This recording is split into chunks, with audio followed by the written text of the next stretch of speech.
দেখে মনে হবে যেন জীবন্ত কাউকে মাটির নিচে চাপা দেওয়া হয়েছে, কিন্তু না, এখানে চলছে এক অদ্ভুত থেরাপি, যেখানে মাটি নয় গরম চালের ভুসির নরম আলিঙ্গনে শুয়ে থাকলেই উধাও হবে শরীরের সমস্ত ক্লান্তি।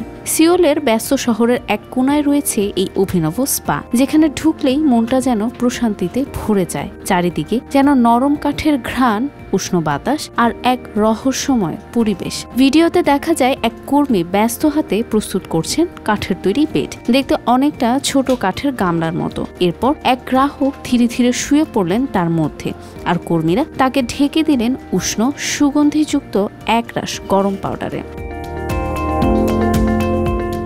প্রথম দেখায় মনে হতে পারে যেন তাকে জীবন্ত কবর দেওয়া হচ্ছে, কিন্তু কয়েক মিনিটের মধ্যেই তার মুখে গভীর স্বস্তির ছাপ। শরীর যেন ধীরে ধীরে হালকা হয়ে আসছে, কারণ এটি মাটি নয়, গরম চালের ভুসি। এই চালের ভুসির এনজাইম থেরাপি শরীরের তাপমাত্রা বাড়িয়ে দেয়, রক্ত চলাচলকে করে আরো মসৃণ।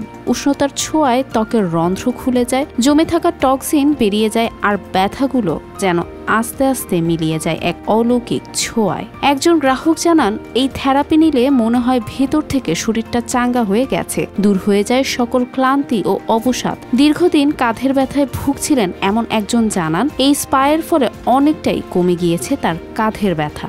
স্পায়ের মালিক জানালেন, 15 বছর ধরে তিনি নিজেই ব্যবহার করেন এই স্পা।